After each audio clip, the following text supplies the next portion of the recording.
I am here, Vic, your host, Mr. Never Chillin', and I'm also here with my co-host Roger. Hello, everyone. Unfortunately, we don't got any special guests this week due to some unfortunate events and whatnot, but we'll definitely have a special guest on next week for sure. So be on the lookout for that.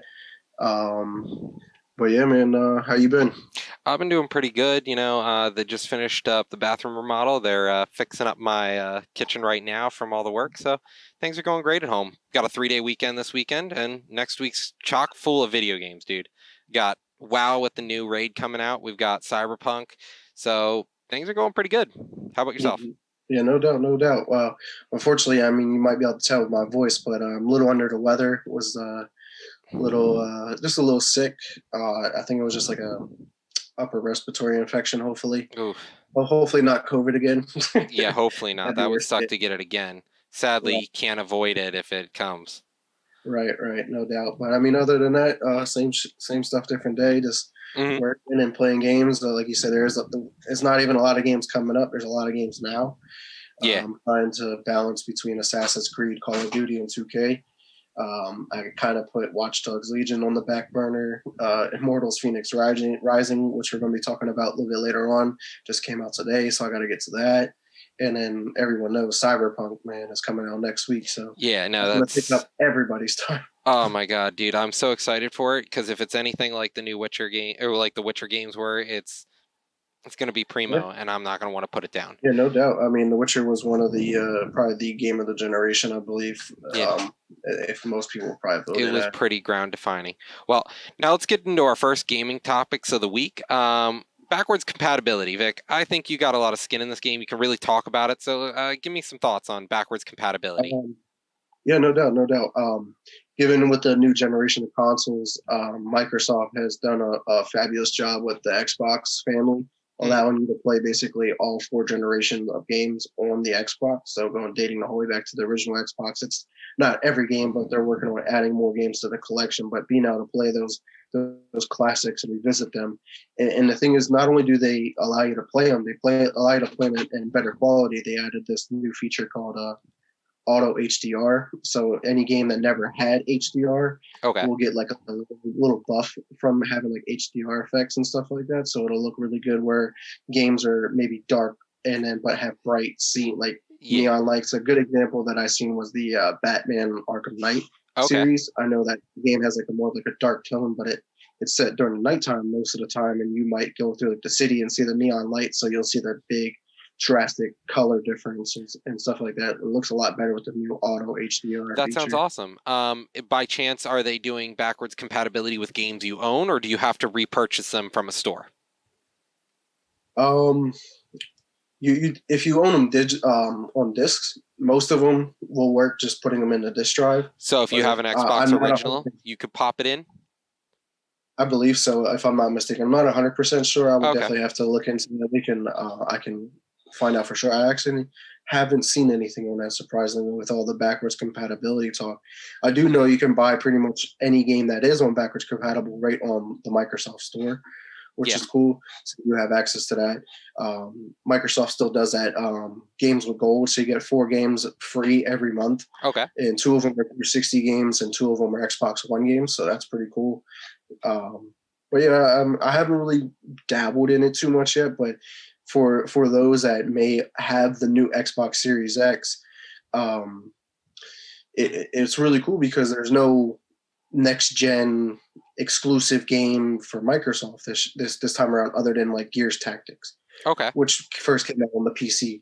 So having Game Pass has a ton of 360 and Xbox One games on there, and it's the huge deal. I mean, that's one of Microsoft's pillars now is having Game Pass. Yeah. You have 100 plus games, access to them right away for a monthly price. So I think it's like 15 to have it. So I mean, it's a steal. It's Yeah, definitely a no, it steal. I really mean, is, especially if you just don't have the money to be able to go out and buy all those games themselves. Like I know my Steam library is huge, and the only way I got it there is from getting deals on Humble Bundle. Half the games I've never even played or even wanted. I just got them as a bundle. no, yeah, for sure. Yeah, no So doubt. so But what? yeah, I mean, going on the PlayStation side though, they kind of enabled backwards compatibility, Hmm. but it's like only some PS4 games on the PS5. Okay. and I don't think they really play any other previous generation games. So like, I feel like PlayStation kind of missed out on that Okay. because the whole nostalgia wave is here. Everyone It loves playing it those is. older games and stuff. And it's a recent phenomenon because, games are still in their infantile state. They're only 30 years old at most, really, for a lot of our stuff. Late 80s, early 90s was the big boom for the game era, when it started.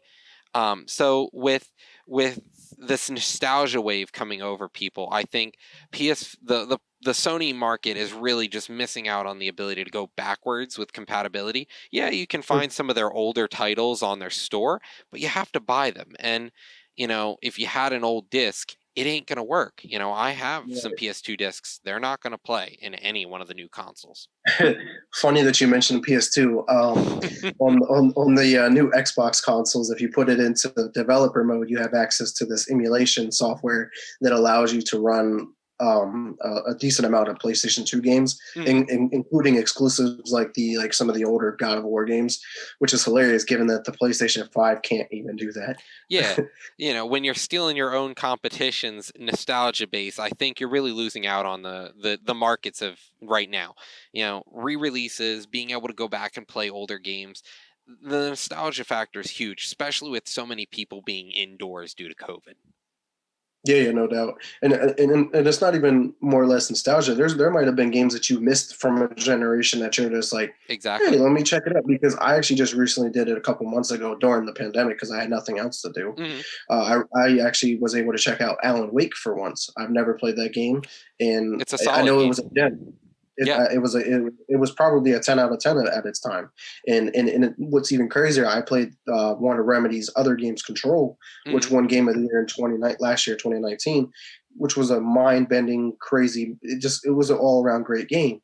And their DLC that they just released incorporated ties into the Alan Wake game.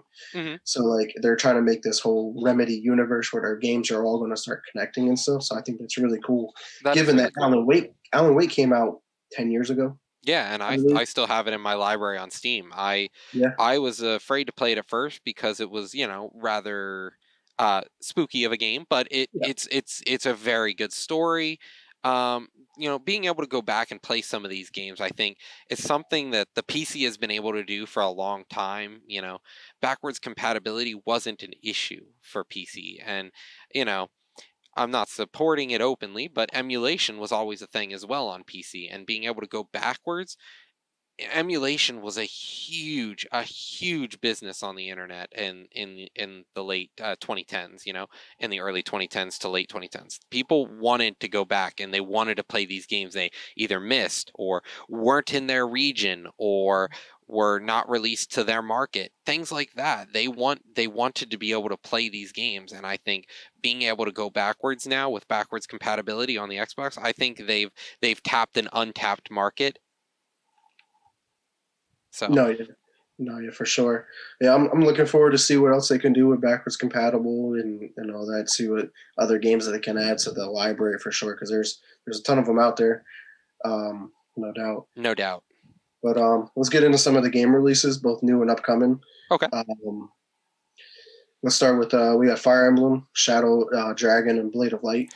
So, I'm really excited for this game personally because I'm not a Fire Emblem fan that goes way back. I'm more of a recent fan for Fire Emblem. I picked up, I believe, Fire Emblem Fates was one of the first games I ever really played for Fire Emblem, and I thought the game itself was something that I was sad to have missed in my childhood. It was I've played other strategy games on the Game Boy and the Game Boy Advance, and this is one of those games that I felt I missed out on this series. And talking about our previous topic, the backwards compatibility, I think this is one of Nintendo's great strengths right now. They're re-releasing all of these old classic games. Yeah, They're there's now releasing a game that was never in any market other than Japan. The original Fire Emblem game now comes to the United States and the rest of the world on the store, and it's less than five. I think it's less than $5. It's like either $4.99 or $6.99. So it's a steal to be able to play a classic Fire Emblem game that some of the newer content has lore and characters based on it. I think this is really going to be an interesting game. I think being able to go play this will be awesome, but I don't. If you're looking for groundbreaking graphics, you're not going to get Three Houses. This is definitely not a Three Houses game. This is going to be a throwback to their classic experience with a few added features like instant replay, return, being able to go backwards in time, the ability to bookmark things like an emulator. It's going to be an interesting experience, I can say for sure. It's going to be fun for those who never found out where some of these characters that were in Smash Brothers are from. Yeah, I just found that out. I'd never realized that they were from the original game that no one got to play anyway. So you were just like, who are these guys? Cool, another sword fighter in Smash. Where are they from? No one knows. Oh, Japan.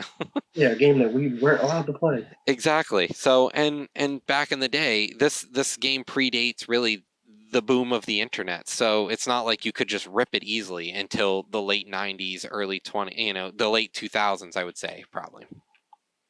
Yeah, for sure. I mean, it looks like an interesting game. I've never played any of the Fire Emblem games. Probably the closest thing I played to it was obviously the Smash Brothers from N64 until now. And honestly, it's nothing like Smash Bros. It's if you like strategy games or you like combat games like Army versus Army, this is the kind of game you'd want to pick up. If you've never played something like it, it's a good travel game. I know right now travel isn't a big topic or looking for things to do on the go, but Right. if you're looking for things to do on the go, this is a great game and it's cheap and on the Switch right now.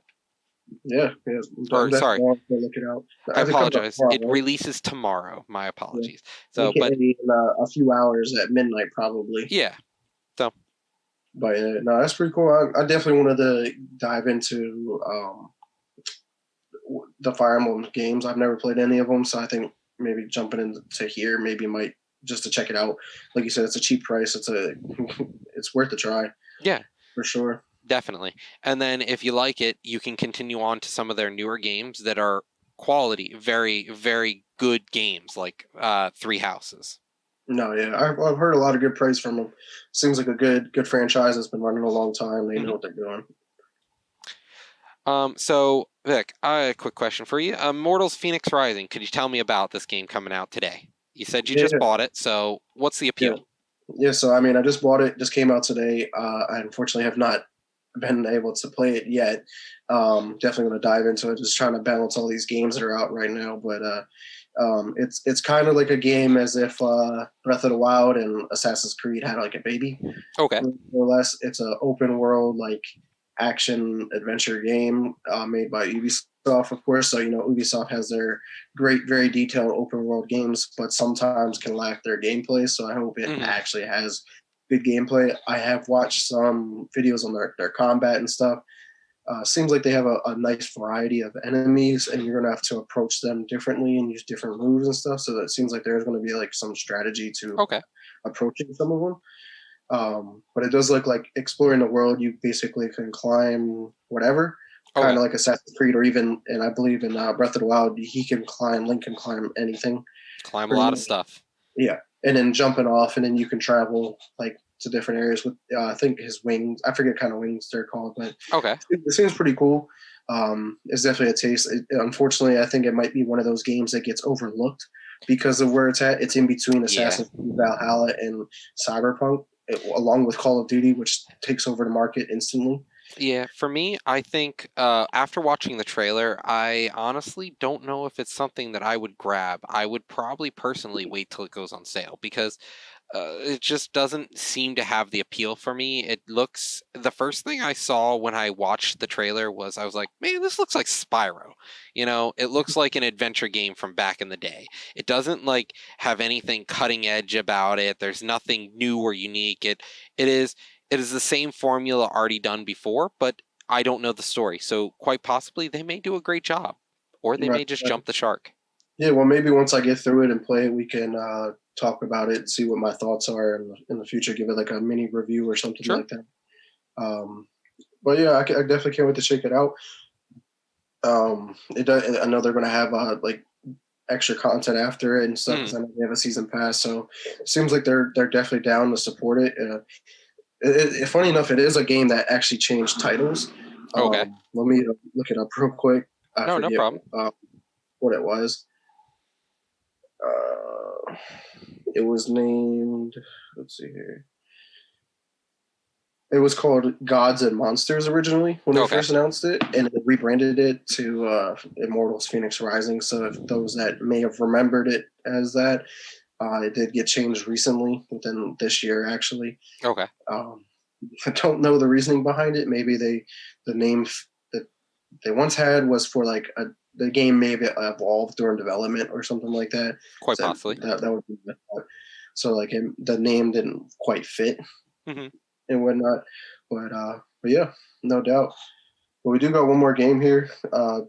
Twin Mirrors coming out. It actually just came out the first of the month.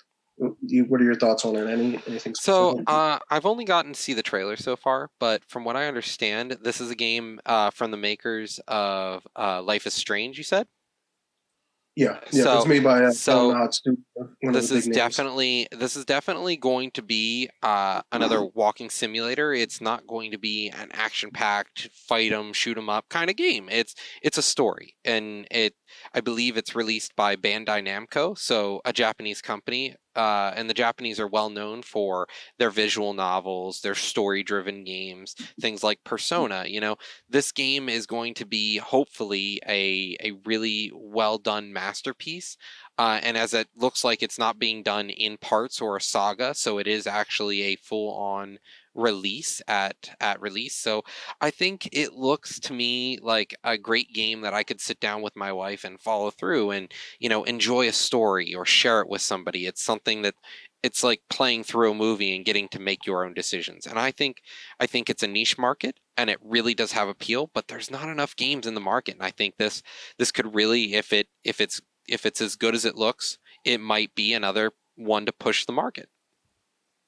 No, yeah, I definitely agree. And you did touch on how they made a game, Life is Strange. Life is Strange was critically acclaimed as one of the top games too when it first came out, and they did release that in episodics, which they Hmm. could add episodes to Twin Mirror as DLC, which would, I mean, it just depends on how the story goes, because like you said, it seems like a movie that it's almost like a Telltale game where like you follow the story, Yeah, you may have to do different parts, and maybe your decisions might affect an event in the future or something like that. and it's So definitely a puzzle game. So I did notice that it's it is going to be a detective style puzzle game. It looks like, which is yeah, another very Japanese concept in my opinion. Being able to mhm. an I Spy, if you will, with a little help. Right, yeah, and then it looks like there's some like supernatural stuff going on in it too. Hmm. It almost looked like it had I don't know if you ever played the game Quantum Break. It looked like the Yeah. time bending freeze Hmm. time kind of like look to it.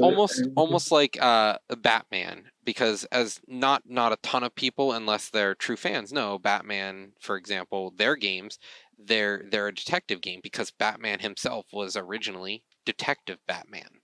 Hmm. So I think this really goes to show, it's a kind of, you get to fill in this detective mindset. You get to be the one solving the crime. It really builds off of, I think, one of America's biggest industries, and that's, crime, true crime TV, things that people, they want to know the truth behind a story. And I think this game could do really well. It has the graphics to really support the kind of gameplay they're pushing.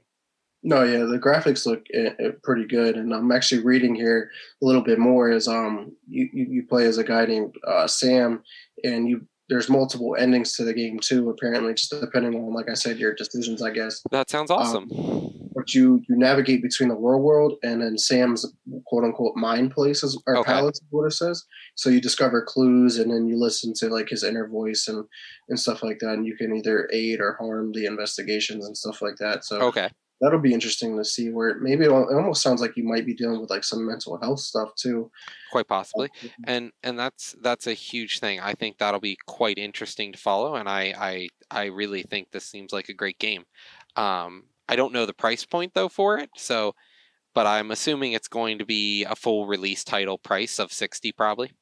We can find out here for you. Uh, so let's go to the it's $35. So, 35. That's yeah, actually a pretty decent price for a game like that, but I assume that the game isn't going to be a full, 10, 20, 30, 40 hour game. It's going to yeah, be a, probably not. a 5 hour game, maybe a 10 if you're lucky, with replay value. Right, right. Maybe because like it has multiple endings, and maybe you want to make different decisions and Yeah, see what the and different that's endings are. that's a big part of things that come out of Japan. Visual novels, they're all about, the decisions you make, and having multiple endings is a huge part of that. No, yeah, I agree. I definitely agree on that one. I think games that add a lot of replay value is Hmm. important because like especially even because this game's only $35, so like replay value it be a bad thing if it didn't have it? No, not really, because it's a $35 game, so I expect to get a lot less content Yeah. versus like a $60, $70 game because unfortunately next gen games are going to be $70 in the future. Oh no, But that's unfortunately, but there's some publishers are on the fence of it, but we'll see how that goes. But at $60, if I get a $60 game and the game lasts 10 hours and there's no replay, I'm like, well, why'd that's I spend the money? right. Versus like a game like Assassin's Creed right now, it's probably going to take me 50 hours, 60 hours to beat the game. Now, are you And, just following the story, or are you doing all the side content too? right, and that's the thing. I'm doing a little bit of both. I'm dabbling Hmm. in, trying to do a little bit of both. I probably will want to try and like get all the achievements for this game, but Hmm. that's something I want to do like here and there sparingly once I beat the game because you can go back in and conquer it or do it like a new games plus mode as well. So Okay. that would be interesting to check out for sure. Um, but yeah, it was So, definitely interesting. moving on to our last gaming topic here, then. Uh, Next gen issues. So, now that we're a few weeks into the next gen launches, we've seen the 3090s out for about 2-3 months now. The Xbox has been out for a week or two now. So, well, No, it's been almost almost a month. a week from a month. Yeah, Yeah. almost. Okay. Yeah. So 3 weeks now. So it's getting up there, and now we're starting to see these issues with the PS5, with the new Xbox. Can you tell me a little bit about what you're seeing with the Xboxes? Yeah. Since I do have the Series X, I was one of the lucky ones. Even though we're talking about having issues, but Hmm. um, it turns off like randomly while I'm playing Call of Duty, which Oh, sucks. 'Cause yours actually does this. yes, So it's not like, the Red Ring of Death on launch. It's, everyone's well, kind of experiencing this. it's like everybody's experiencing Oh. this. It's not just, and the thing is, it's not just Call of Duty. Hmm. I believe it's because it has a built-in feature to like auto turn off if it thinks it's about to overheat. Okay. But I think it's a software issue where like it thinks it's about to overheat, but it's really not because it has an excellent cooling system Hmm. in it. And my problem is that it only happened during Call of Duty, and it'll just turn off. But it's not happening in any other game other than Call of Duty. Yeah, only Call of Duty. So I'm wondering if it maybe like it just needs an update, Okay. whether it be a system update or an actual Call of Duty update. But I know that they're looking into it to see why the console's crashing based off of it. I did hear, unfortunately, like it happened to somebody and then like it bricked their console, so it doesn't even Oh, turn back on. So like I'm kind of trying to take a break from playing Call of Duty as much as I can because you don't want to break your console. You've spent too I'm much money on it. too much money and too much effort to get it because it's hard as hell to get a console. No, it definitely is, and especially with, people out there scalping and theft, it's a real problem to try and get a new one. And, it first of all, it's beyond me that there are a lot that things like this are still happening. This is a major release of a console, and it's a problem. It's just unheard of that they're gonna keep, they're releasing these kind of things now. It's happening with games, and it's happening with consoles. They're just pushing it out. They're like, look, we can get people to buy it because it's the next gen thing, and Right. it doesn't But, seem but properly my thing vetted. is that I think it's like the fact that they're testing the consoles and it probably don't happen to the test units and whatnot. So I'm wondering if it might be game related. Maybe they're testing it with some games but not all games, Quite or possibly. but you figure they were on the first release. There was what almost a little less than 2 million consoles released for Xbox, Hmm. and which that's not official. They haven't released their numbers, but I'm guessing based off PlayStation said they released like a little over 2 million units, and I know Xbox is under that.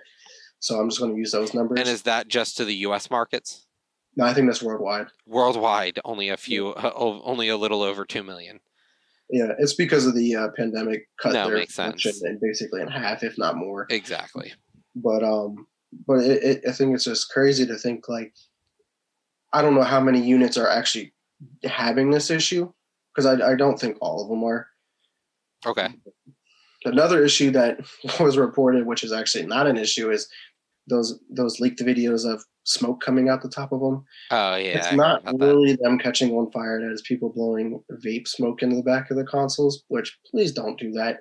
You're going to mess up your system. Yeah, it's ionized smoke, and it's a vapor. It's not smoke, so it's definitely not good. But it's worth a video or two, and maybe if you get big off of some Right. stupid video, you make the money back. But no, it's definitely not. It's definitely not good. No, yeah, for sure. But with PlayStation's been having some issues. Do you know of any of them that have been going on? No, I've only heard about the storage bricking issue, where people can't really connect their own storage, and it's kind of bricking the console, and so people are really limited on the internal storage of the device. So, do you know a little bit more about that? No, yeah, that's the only thing that I really know with the PS5 is their consoles are probably breaking a lot more than us, but it's probably Sony's fault because one, they're not allowing any external storage right now for some Okay. reason. So people that are hooking these things up are expecting to use them because the games are ginormous. And with the PlayStation, they gave you like a 800 some gigabyte hard drive, but only like 600 of it was available. So you That's have you have that's like no ridiculous. space. That's like eight big games, eight. Yeah, Because some barely. games can push over 100 gigs. No, no, But Call of Duty for one is like 120 gigs, I think, on the yeah, it's PC right insane. now. So, Yeah, and two K is like 100. Two basketball 2K was over 100. I think like 110 gigs. It's insane. mhm. So it's just like people are looking for that storage, and if they don't have that option and they don't know that, you think they're going to mess up their systems. Yeah. As opposed to a benefit with Xboxes allowing they have the storage slot that you can put in to have another internal NVMe hooked up to your system, Okay. or you can hook up your external um, store hard drives. Like I have three of them hooked up for because you can store any Series X game on those. Can't play them from them. I have to transfer them back to the internal drive, but I But can it play lets you at any. least, pick and choose and move them real quick, as Right, opposed to having to re-download them. exactly. But I can play any backwards compatible game from the hard drives. So Hmm. that's cool. So I can keep like my whole back catalog from older games on those and be able to play them at any given moment, Oh, which is okay. cool. No, that is pretty cool. So, have you heard about the issues plaguing the 30 series right now? No. Okay, so to give you kind of an idea what's going on right now, tons of people are dealing with the 3080s and the 3090s, the upper end cards. They're dealing with crashing right now, where games are just completely bricking and going back to you're getting CTDs, which are crashed to desktop. So people are completely losing their game progress, and the games are crashing out because it looks like yes. NVIDIA works with their third-party retailers and their third-party manufacturers to get, the cards how they're supposed to be built. But it looks right now that the capacitors that are on the back of the graphics card itself are actually a problem. The quality is just not there. They're mass producing them, and they're just not doing it correctly. So it's causing shorts, and people are just getting crashing issues right now. So people who've paid $800,000, $1,200, $1,400 for these graphics cards are dealing with an unusable game card right now. So you can't even play games with the money you've spent. Yeah, that's It- crazy. It's But are any of those problems affecting any of the other parts in the system? so it only looks like that it's just affecting the graphics cards themselves. So on top of the already horrendous launch we've seen from the 30 series, Yeah. I think at this point, this is one of those things that's really going to eat up another huge dent in them. But fanboys will be fanboys, and they're still going to go to market. I think if you're looking to buy one of these cards, um, Yeah, it's like even Phil right now on chat has said he bought a 3080 to help a friend out, and it's crashing to desktop too right now. So it's a I common think I problem. read something about this. I think it might not. I think what they were saying is their graphics cards are ahead of their so far ahead of what the computers are Hmm. that like the drivers or whatever it is, like the motherboards can't even support these graphics cards yet, Yeah, and especially if so you don't configure it the right way. yeah, so the issue is the it's not the design is bad. It's the capacitors themselves are a problem. The ones that they used on the card. So the parts that they used to build it were bad is the issue. So a lot of these cards that are mass produced are dealing with faulty parts that a lot of the industry is using. So it's causing huge problems right now, and so we're seeing, another brick in a wall of a shitty launch by the Nvidia. Yeah, man, that's crazy. Is Nvidia? I assume replacing these or trying their best since they're so limited. From what I can tell, I don't see anything that they're planning on doing. Nvidia isn't doing any of the work themselves, so you'll have to deal with the individual manufacturer of the card, whether that be Asus, EVGA, Nvidia, or MSI, or any one of the other third-party retailers. They're releasing statements to the consumers of the cards, Yeah. and they're either going to sell a new version of the card with the parts fixed. I Mhm. don't know if they're going to be replacing cards for people though. Yeah. Okay.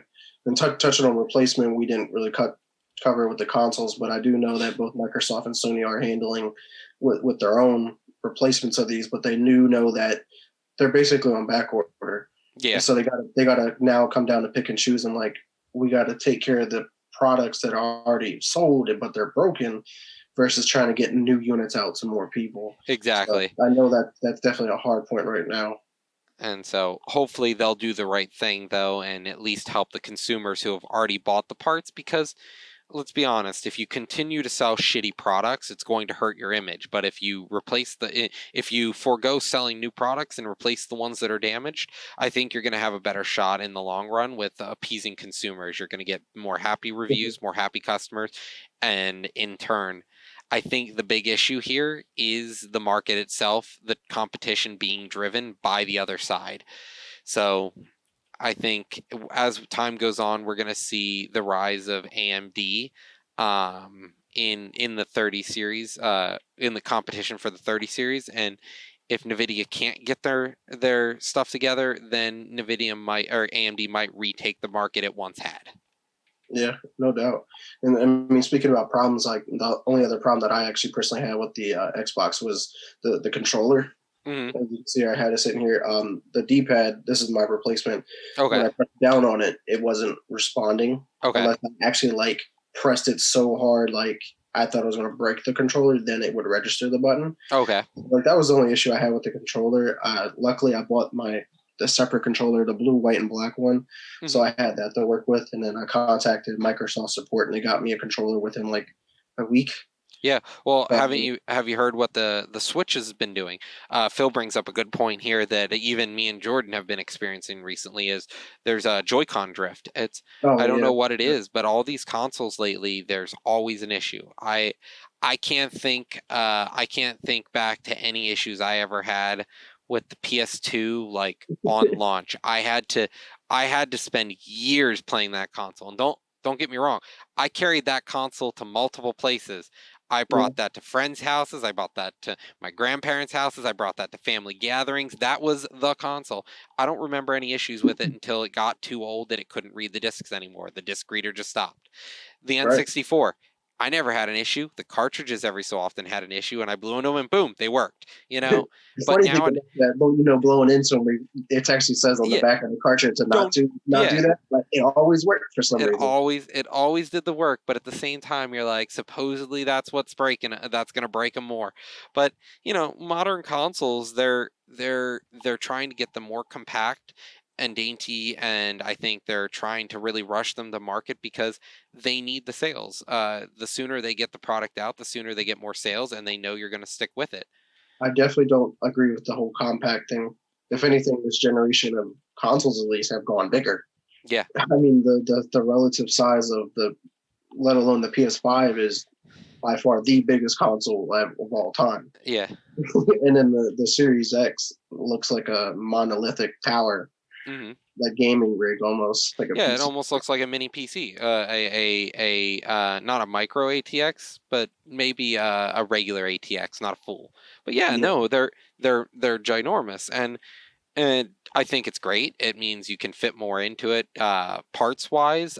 You're not sacrificing performance for size. no, You exactly. get Yeah, more with this one, it expansion. went the other way. They had to make the console bigger to give you that performance of having the 4K, the 120 frames per second, and ray Yep. tracing, and have a nice cooling system to work with it. Hmm. That's why they said that PS5 is the size it is because of their intricate cooling system they have in there to Yeah. help it out. No, and hopefully it'll keep it. Hopefully these systems, I think, you know, they've started to care more about quantity than quality. But we'll see what happens. I, for one, won't be getting any of the new consoles. I'm gonna stick with my Switch and the consoles I already have and my PC, because I ain't gonna jump on the bandwagon just to deal with a bricking device right now. What about like a year or so from now? 2 years? Maybe if it offers exclusives that I really couldn't get on PC. Because no What matter about? I don't know. I don't know if Halo Infinite's going to release on PC or not, but neither do I. But with the way the Master Chief Collection is going, I wouldn't be surprised if it hit PC. mhm. Yeah, no doubt. But Because Gears 5, that's on PC, I believe, right? I don't know. I think it may I be. know Gears Tactics was Gears released on Tactics was, yes. PC before console, Hmm. even. I thought it Uh, was fast. yeah. So I'm getting Phil saying here that yeah, you can play Gears 5 through the Game Pass. Yeah, Game Pass. Okay, yeah, that's what I Yep, figured. Game Because I Pass know for it was PC. on Game Pass, but I wasn't sure if it was on the PC version. Hmm. No, that's pretty cool. So I mean, I wouldn't be surprised in it if it because I know Halo's going to be on the Game Pass, obviously. Um, Yeah, so like I guess it'll be on PC. You'll just have to get it through Game Pass, I would yeah, assume. yeah, and or buy it by itself off the store because you can do that, and it's going to Yeah, be a with the full price Microsoft Store. release. I Yeah, mean, honestly, I don't. I would. Do you have Game Pass on the PC at all? I had it, and it was pretty great actually. I really enjoyed being able to play all the games. Like I beat the Ori and the Will of the Wisp and Ori of the Forest. I beat both those games Yeah. because they were on the PC through Game Pass, and I was able to play some games that I normally wouldn't have played. No, yeah, that's. I think that's the benefit with Game Pass, though, for sure. Yeah, but with the price increasing, I really wasn't. I didn't use it enough to justify it. To justify another Netflix subscription, if you will. Yeah, for sure. No, I think the Game Pass is only going to gain more value as the year. I Oh think yeah. by the end of next year, I think it's going to have such a tremendous value because not only did they just added EA Play, which was EA's gaming pass subscription thing, Hmm. added that to Game Pass, so you get all of EA's collection to play, Yeah. which includes great games like the Star Wars, the um, Jedi Fallen Order, Hmm. which was probably one of the game of the years as well from 2019. But with the acquisition of Bethesda and all those game software, basically every game that's produced by Microsoft Studios goes on Game Pass day one. And Hmm. having that access to not having to buy all of these games is great to be able to dabble in and like make sure that you are going to If like you it. want it, yeah. And if And you want to buy it, you get it for like 20% off or something like that. So yeah, I completely agree. There's value to be had. Um, Definitely a great value because to buy a new game versus to get it off Game Pass, you're looking at 4 months of a Game Pass subscription versus just buying the game. So like I can get 4 months off a Game Pass or 1 month of the game. Now, mind you, I think it's a great deal, but once you discontinue Game Pass, you wipe your hands of it. So it's a double-edged sword, but I think the value is definitely there, and it definitely cuts down on pollution as well. I am a big proponent of being able to. I like collecting things. I think collecting I have miniatures. I have video games. I have music. I have board games. As you can see right back there. I like collecting things, and I think yes, not having the actual game, but I've been used to downloading games on the PC for the longest time. So, one day if the Game Pass does truly eclipse what I need and has everything, then I'll probably get it No, again. but I agree. I know Sony has rumored to trying to put something in the works to compete with it. Yeah, That they had that'll a competer a competitor with games with gold for a little bit there, but that was about it. yeah, they still have it. It's like PlayStation Plus or And whatever. it's like okay at best. Right. I mean, that's how Fall Guys came into play because Fall Hmm. Guys was on it and it was free if you had a subscription. Yeah. Otherwise, I think it was like 20, $25 anyway. So it allowed more people to have access to one of the best games of this year. Yeah, no, Fall Honestly, Guys was definitely a game that we needed, but we didn't deserve. 2020 did not deserve a gem like that. no, yeah, but I think it became a gem because of the year that we're I dealing with. really, I really think you're right. How much did you play of Fall Guys? Not as much as I would like because I don't really play a lot of my PlayStation 4. If I had more friends on PS4 that played it, I would have hopped on. I think Oh, okay. I got like one crown from actually winning.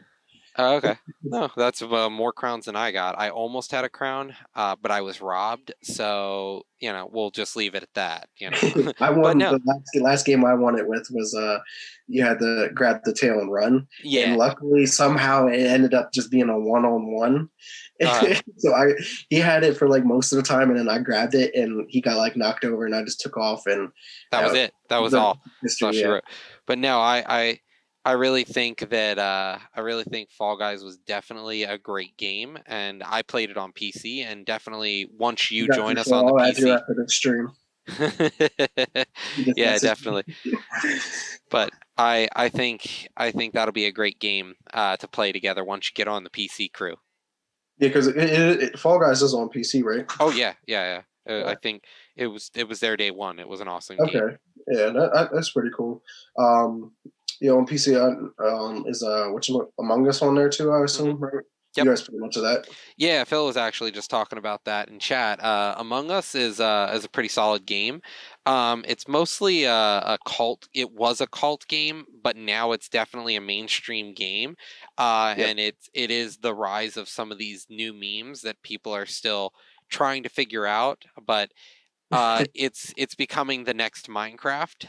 If in terms of popularity, it had a niche crowd. It didn't get a very well received. It's been Well, out for I think 2 or 3 years, yeah, but it's and been out for a long time, and it's like never peaked over like a couple thousand player base or and something like now that. it's in the millions. It, Yeah. it's crazy how many people are All, all, playing Among all Us. it took was a few popular streamers to play it. Yep, All it took.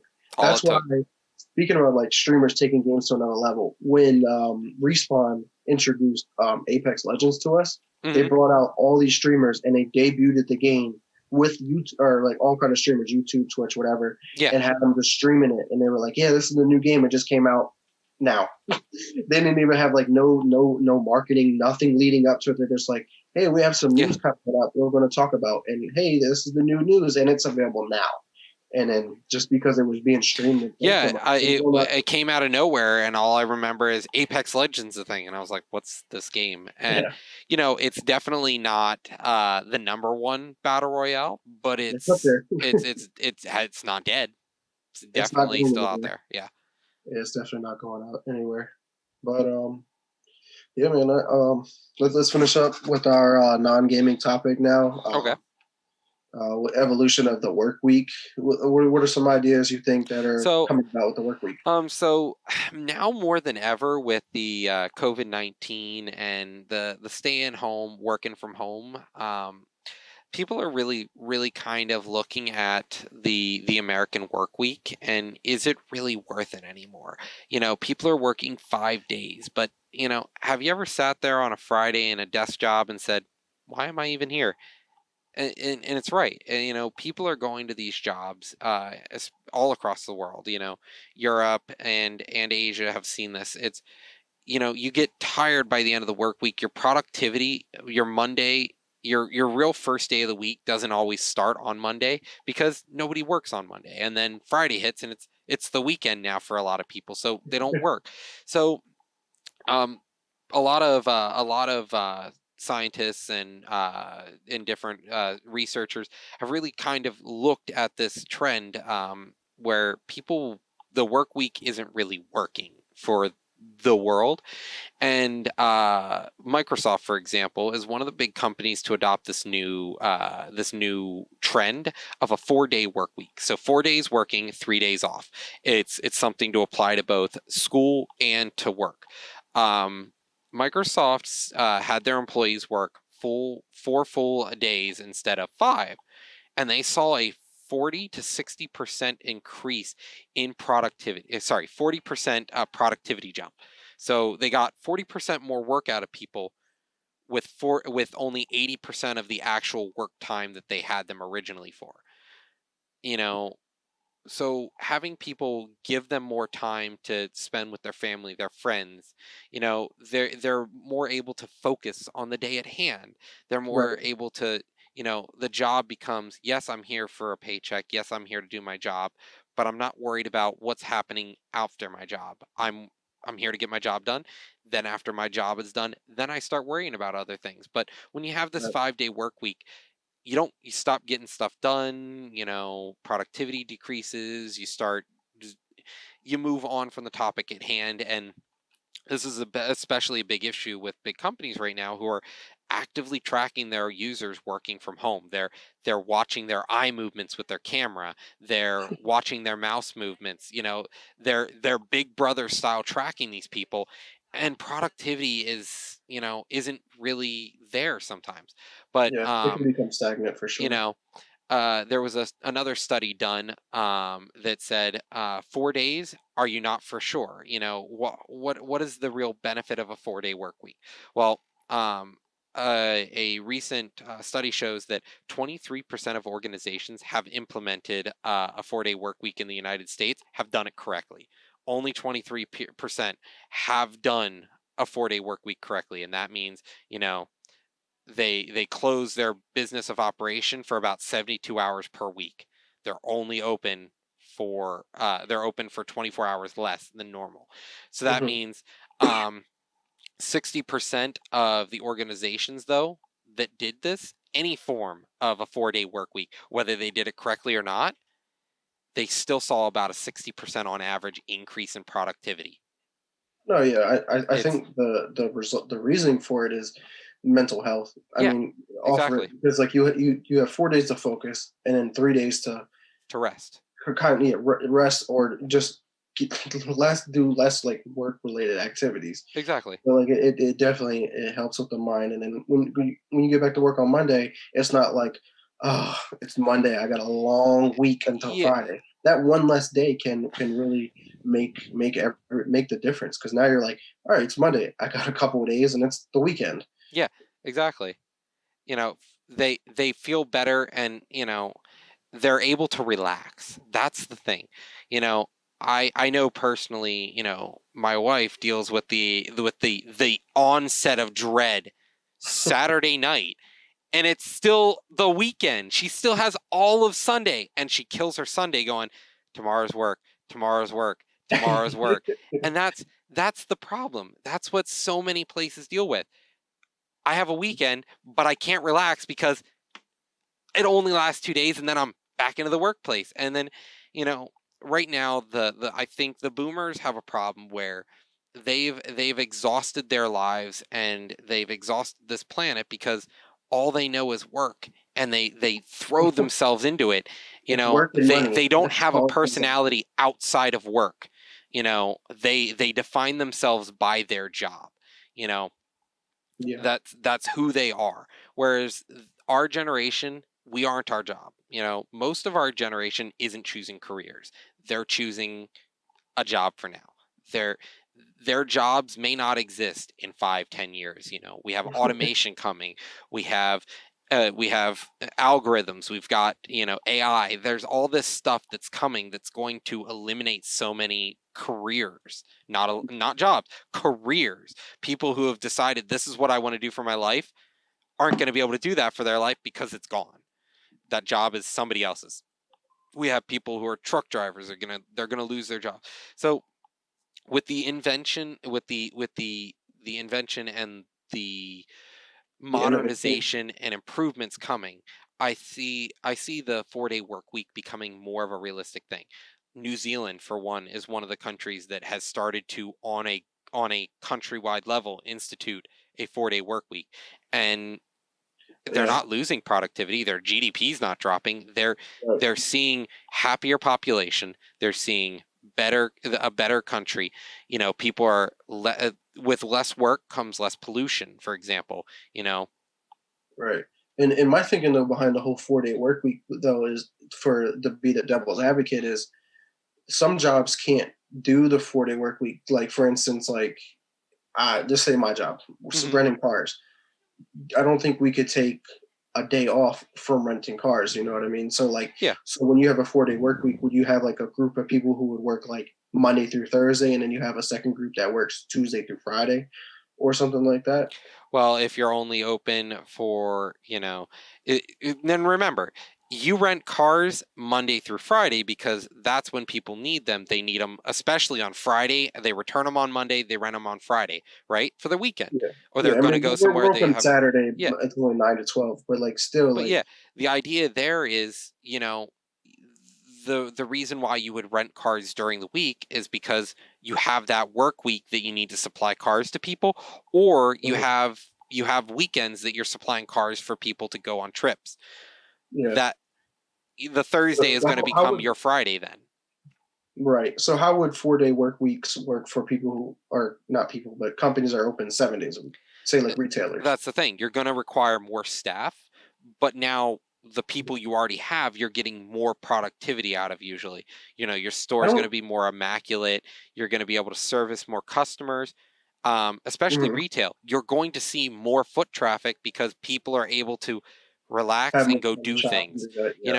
People aren't going to But be able to sit there going, I don't want to do anything. It's going to become a staffing and scheduling problem, but mhm. you're going to, I don't know it's, if you necessarily need more employees. I think now like you would have to have better people that are good at scheduling and yeah. have a more like a waterfall effect. Like I mhm. was saying, and like if you're open Sunday through Saturday, you have people who work like Sunday, Monday, Tuesday, Wednesday, and then people who work like Monday or Tuesday, Wednesday, Thursday, Fridays. It's like some way of like to stagger the schedule where Yeah. like you can plan where on days that you know that you're gonna probably be more busy, you can I don't know. I'm pretty sure there's a way of scheduling that to Oh make yeah. that And work. and if there's a will, there's a way. It's Yeah. definitely not a problem. And if companies make it a problem, it's because they don't want to try it.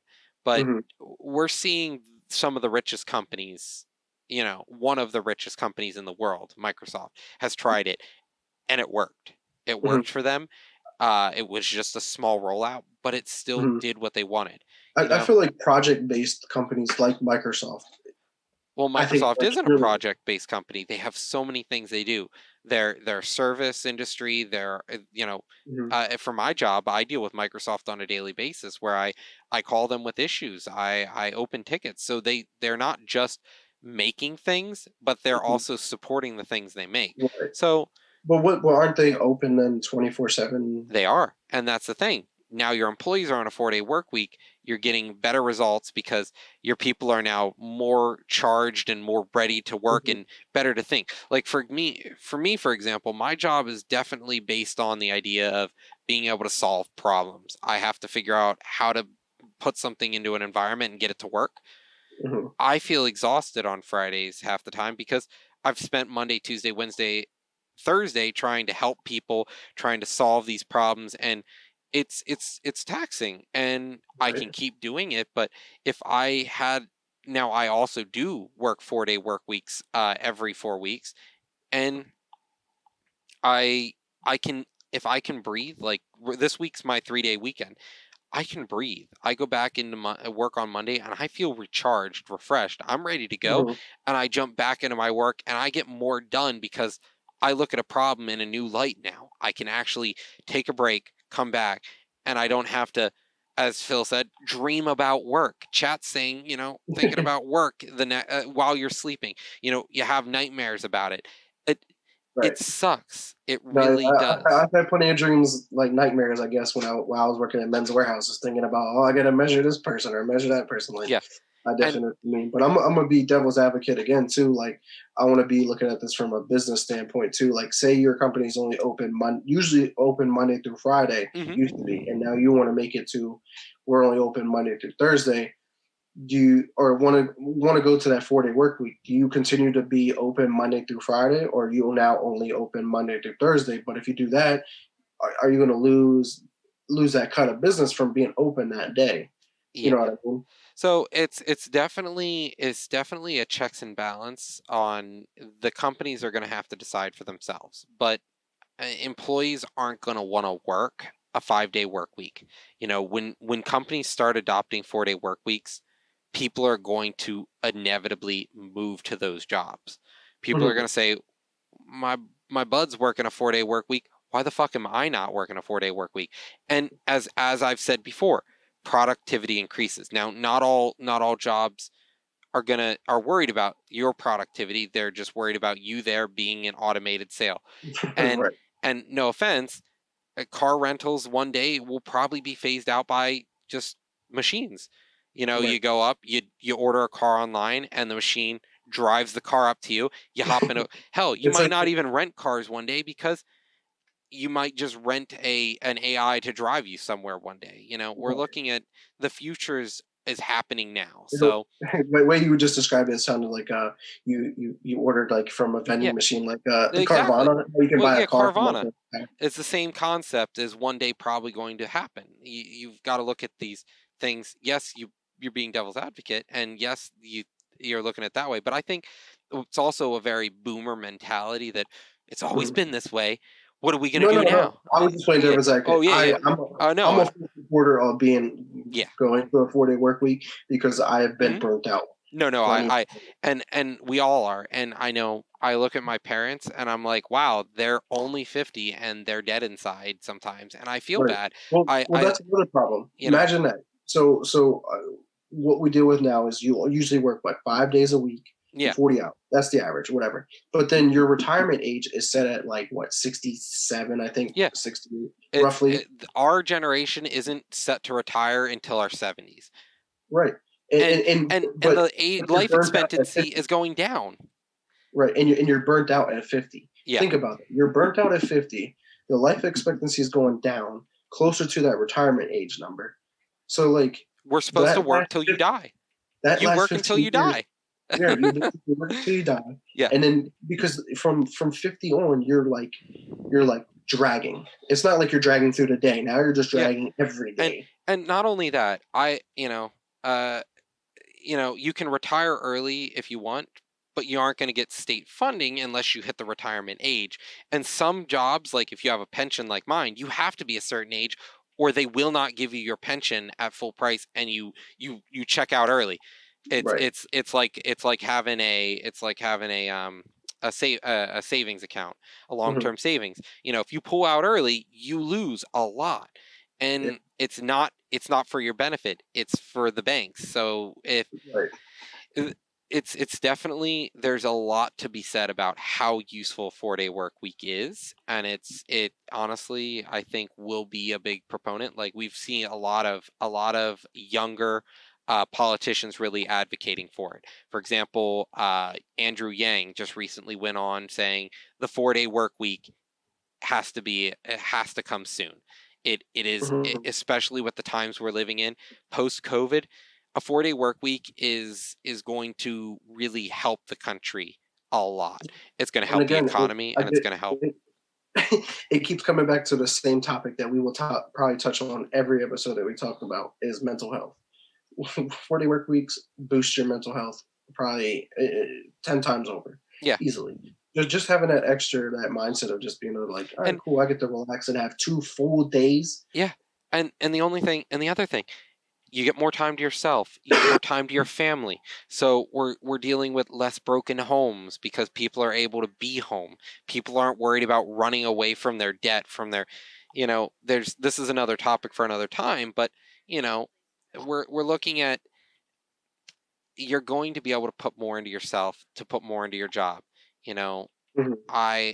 My sister just had a kid, and she's still struggling with trying to have a job that drains her money or trying to have a kid. But now if she has 3 days off and 4 days working, she pays less for daycare. She gets to still work, time away from her Right. kid, time with her kid, and it doesn't And that's become a huge benefit from when the I'm 4-day home. work. And that's the thing, you know, if our country still wants people to have kids and stuff and try to fight, if one faction in our country still wants to fight birth control so hard and wants people to have kids, I guess, we're looking at, well, how am I supposed to take care of my kid if I'm never around and they're always in daycare? It's Right, yeah. I mean, it's like a lose-lose situation it sometimes. really is. It's And a I lot of think gray areas. and I think if you take better care of your people, you get better work results. It's the same kind of concept that's happening with dress codes in Silicon Valley. They forbid the suit. You're not Yeah. allowed to wear the suit or tie because it stifles creativity is the idea. It Right. doesn't allow you to be you. So I think that's a big It thing. siphons everything up as opposed to being like more relaxed and casual looks. It does. Because I mean, as I mentioned, I worked for Men's Warehouse for all them years, and I was in the We suit both market. did. And this, yeah, we both started at the same time, and me being there for 8 years, I watched the trend of, all right, let's get as dressy as we can, and then now we're coming back down, and now let's wear a polo and some jeans Yeah. because like it's way more comfortable. It's you feel more approachable too. Like Yeah. if you're working with clients and stuff, if I'm in a suit and you just show up in jeans and a t-shirt or something like that, you're going to feel like There's under this pretentiousness. person. Yeah. Yeah. So like I think definitely with the dress code changing is definitely Well, different. one of our next topics here we wanted to also get to is what do you think about the work from home idea? Like, so do you trust people to really work from home?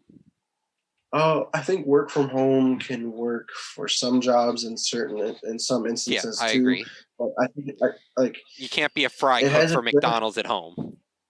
no, yeah, obviously. That'd be interesting. Like, yeah, let me just go make a McDouble for you real quick. Yeah, But I think there's pros and cons to it. I think pros, as we touched on, is if you're able to work from home and you also have kids, your kids don't tech. Like, do your kids have to still go to daycare, or can they stay home from you and like stay home with you so you can but be able to balance that? But then there's going to be those people who that aren't disciplined enough to be able to focus on work and hmm still take care of these other things that are at home too. yep, But I mean, COVID has definitely put a lot of people in those situations, whether they liked it or not. They didn't have a choice. You were just like, I you have to work definitely from home agree. or see you later, Yeah, kind of I don't have kids and I have cats and they're little shits all the time. And hell, I'm sitting there in a meeting and my cat will jump up and walk in front of me while I'm talking to my boss. Luckily, he's thing. cool about it, but like I think working from home definitely has its problems, but I will say it should be the future. Working from home will has so many benefits, and I think coupled with better it for one gives better productivity. I work better at home. Yeah. Yes, I'm not always 100% at my screen staring at it. I get I, up for five I, minutes, I go upstairs, grab a drink of water in my own home. I don't have to go to the water cooler. I don't have to, you know, if I want to talk, I can talk with my coworker while I'm working on something without bothering somebody else. I don't have to find a meeting room to really discuss a project. It it really right. You can helps just hop in so much. a chat like this if you Yeah. really want to with And it anybody or how many people you want. and it saves me so much money. $120 a month at least. From what, like, because you've taken this Transportation, from me. travel. Yeah, yeah, To be able to yeah, work in my own home for every day saved me $120 from the beginning of the year until now per month. yeah. That's So incredible. it's beyond incredible. It's been helpful to my wallet. And not to mention I don't have to commute. The commute is one of the worst things ever. It's polluting. It's it's It straining has a on lot of you. negatives. You have But to. not necessarily. 'Cause I look at my commute now because my commute, I guess, is a little bit longer than what I was used to. Mhm. I'm able to listen to more music, more podcasts. If I want to listen to a book, when I'm driving, man, I just like zone out. Like not zone out, but like I'm able to just focus. Yeah, And to me, it's like more of like a me time versus some people do take it as like a strain. Like, God, I yeah, get this long drive. It's going to take a while. exactly. Like And I that. personally, I hate commutes. I don't drive to work for one because I couldn't stand it. Driving up and down the back roads through towns or through the highway, dealing with traffic. People don't know how to drive. People don't know how to drive. They cut others off. They're so disrespectful. It's just not worth it. And I think, so I take the train, and even then, dealing with other people on the train. Right. Oh my God, it's like a budget airplane, you know. You get all those same people on a train. Yeah, you can go find a new seat, but like you always have to sit next to someone because all the single seats fill out real fast. And Exactly. it's just But no, yeah, I mean, the working environment's definitely changing and evolving, and with this whole COVID thing, it's definitely propelling a lot of change, and it's forcing a lot of change because change is very uncomfortable. mhm. So it's kind of just taking you and placing you like, all right, this is what it's going to be, Yeah, and I think some exactly. companies might adapt this for sure, but it's more now. It's just like more of like a wait and Yeah. see for sure. And and not only that, we're looking at, the pollution decrease for one. I think they somewhere said that we're looking at like less than 40% levels of a nitrous oxide, which is crazy. This is a dangerous chemical. It's a dangerous pollutant that's destroying the environment. But a lot of places are dealing with 40% less of it because there's no one driving. You can Right. see the sky now in In some cities California. like You know, California, and then in that one city over, I think Asia or something like that, you can see the mountains from the city. tons. Like if you look at places like Germany, for example, they're seeing huge decreases in pollution over their skies. Mhm. China, like the highly populated parts of China saw a decrease in pollution because of the pandemic. Because people aren't out and about working, Right. and the world's Yeah. still functioning just fine. Yeah. It's surviving for sure. Yeah. But, yeah. You got any other thoughts before we Um, wrap it up here? one last thing, and I think talking about how working from home is such a godsend. You spend so much money. Think about it. The cost of living versus the cost of renting/owning a home. You know, I pay less to own a home than I do to rent, and I've mentioned this before in our podcast that it's insane. Renting now, on average, is about 80% of a wage for a person in the United States. Yeah. To rent, on average, is like about 80% of their salary is spent, And and and that's because in due part to that, the cost of living has gone up and exponentially, wages are still at and the 750 wages are, minimum. yeah, stagnant. And they Exactly. haven't really moved since what, 07, 08, I think it is. Like Yeah, maybe, and like granted, some companies have been trying to adopt a newer minimum wage, or some mhm. states, some and cities, whatever it is, and and for a that minimum wage to be livable has to be $13. Many people are pushing for 15 because it allows a lot of leeway, but $13 is kind of the focal point right now. If you're not making that, it's really hard to survive, and that's with no debt. That's zero debt. $13 is like the middle class dream. yeah, That that that allows you $13 to an hour, be. $13 an hour, no debt and no kids, and by yourself, you You could can be be middle surviving. class. You can Yeah, finally enter middle class. right. But as soon as you had a kid, now you're in poverty. You Exactly. can't afford anything. So it's So just like it's definitely a lot to change, and I hope that. But the only downfall with the minimum wages going up too is, can companies truly support it? I think so. Personally, I think that they're just being greedy, like, oh, we can't afford this because our profits went from, I'm throwing random numbers, from 15% down to 8%, but they don't look at it as, hey, we're still making a profit. yeah, and the Well, thing is, it's not profit. It's greed. It's corporate greed. yeah, You have to be able to if somebody on the board doesn't really sustain what what the stockholders want, stockholders can just say you're gone. You know, look at Uber, for example. I think the person who founded Uber, you know, they just kicked him out. He's gone. Somebody right. else from another company runs Uber now.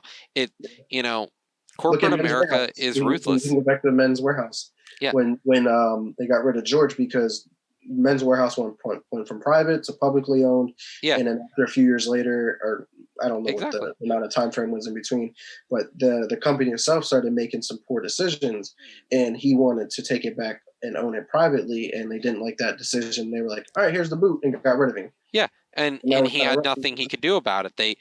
right. That's the thing. And it came to an agreed because then when that happened, they And it's bought these Joseph people A. who aren't actively doing anything as well in these companies. These stockholders, they're literally just people who put some money up and they just make some money. Then they make more money. And there's so low And sometimes it taxes blows on up in the face stocks. because Yeah. of that, they bought Joseph A. Banks. They did a bunch of other decisions that led to their downfall because prior to that purchase, their stock was at about $70 a share. Now it's less than $1. I think it's like 15 cents. They claim bankruptcy, like they're struggling. Granted, I know we're in a pandemic and all that stuff, but it was already on the decline year after year. And it's not like this is doing anything. Account for the suits are going irrelevant, or not irrelevant, but less used.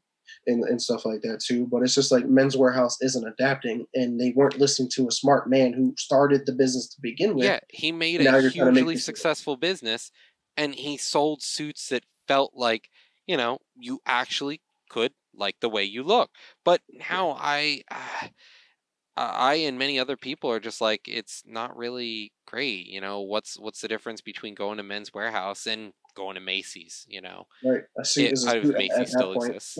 It's you can get the same kind of content anywhere else. It feels like, why not just go to a custom tailor at this point, because shit's so expensive from them anyway. Yeah, exactly. No doubt. The workforce is definitely changing. Cost of living. No, yeah, I think the economy definitely. Hopefully, we can work towards a better life. Hopefully, as a whole, as a society, as a country, and as a globally, Earth. Yeah. If that hopefully this pandemic shook a lot of us up and made us realize that how fragile things are and what needed to be changed and what needed to be done. And honestly, if that monolith in the desert was anything alien, we need to get our shit figured out soon, I guess. Right, exactly. Like, we're gonna kill ourselves before anything else even becomes a threat. Yeah, probably. That's right. But no, any last thoughts before we close this? No, man. I honestly, we'll see the change, and we'll probably see it soon because COVID. I'm sure we could probably mark this up and see if we can revisit to see if it changed in about a year or so. Yeah, definitely. But yeah, let's close out today's podcast with some last thoughts and remarks here. Just want to give everyone a heads up that we're going to start doing a more of like a review of a game sort of podcast here, where on about December 17th we're going to do we're going to review Cyberpunk. Whether we finish it or not, we're just going to see where we're at and what we're thoughts and stuff like that. We'll probably have some streams, some clips and stuff like that to talk about as well. So be sure to check us out. We'll have it streamed on Twitch, along with we'll probably get it posted up on YouTube as well. So definitely be on the lookout for that. Roger, what you working on? Project, housework? Nothing really. So we've hired an outside contractor, so I haven't really had to do much personally. But the house is coming along nicely. Winter's here, so I don't really have to do much around the house outside. Right. But no, I can't relate. It's still, well, it's been cold the past 2 days, but it's been in the 70s and 80s. Dude, the wind took my package the other day and left it a few yards away in my yard, that is. Jeez. So I was like, it's delivered, not here. But now I think the weather's really not a welcome sign for me. I'm like, after 2020, the last thing I want is just cold weather now. Right. And we're still not even through the thick of it. No doubt. Where can we find you at, including this stream?